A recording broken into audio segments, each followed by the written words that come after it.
Hello बच्चों।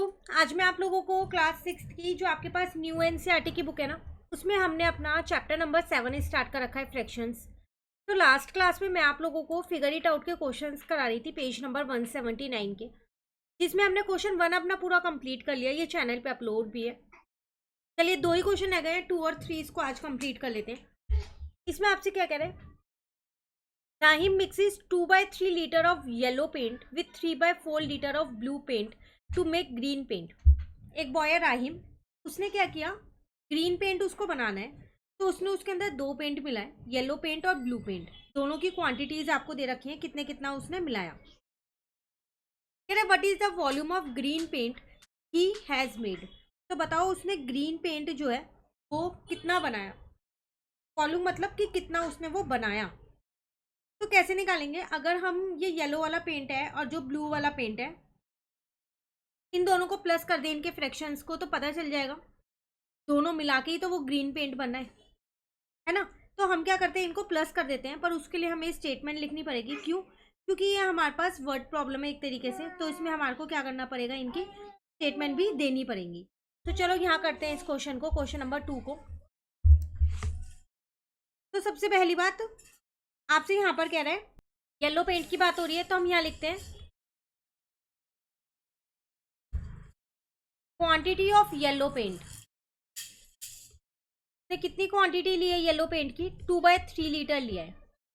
ठीक है। Quantity of blue paint, blue paint उसने लिया है 3/4 लीटर। ठीक है। तो इसका मतलब मैं यहाँ कह सकती हूँ वॉल्यूम ऑफ ग्रीन पेंट कितना आ जाएगा मेरे पास, 2/3 प्लस 3/4। लेकिन इनके फ्रैक्शनल यूनिट सेम नहीं है, और दोनों 3 और 4 की टेबल में कॉमन मल्टीपल मेरे पास क्या दिख रहा है, 12। तो मैंने यहाँ पर 4 से इंटू कर लिया, तो 2 4 जा 8, 3 4 जा 12। और दूसरे वाले फ्रैक्शन में क्या किया, 3/4 में 3 से इंटू कर दिया, 3 3 जा 9, 3 4 जा 12। अब 8/12 प्लस 9/12, इन दोनों को हमने क्या किया, यहाँ पर प्लस कर दिया। ठीक है ना, ऐसे ही तो करेंगे। तो अब आपके पास यहाँ पर कितना आ जाएगा, 17/12। इसका मतलब 17/12 लीटर जो है वो ग्रीन पेंट है। क्लियर है? चलिए, नेक्स्ट क्वेश्चन नंबर 3 है आपके पास। Geeta bought 2/5 metre of lace and Shamim bought 3/4 meter of same lace to put the complete border on the tablecloth whose perimeter is 1 meter long. Find the total length of the lace they both have bought. Will the lace be sufficient to cover the whole border? तो इसमें आपसे कह रहे हैं दो जन है, एक गीता है एक शमीम है, इन दोनों ने क्या किया, कुछ लेस खरीदी है।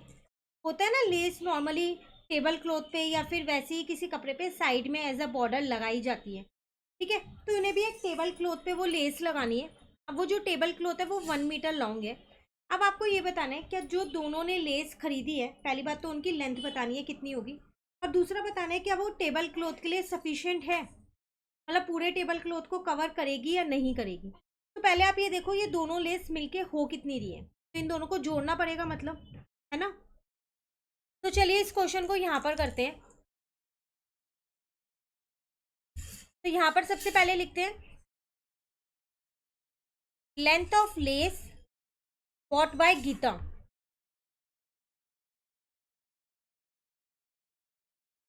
उसने खरीदा था 2/5। Then length of lace bought by Shamim, उसने खरीदा था 3/4। एक बार क्रॉस चेक कर लेते हैं फिर भी। ठीक है।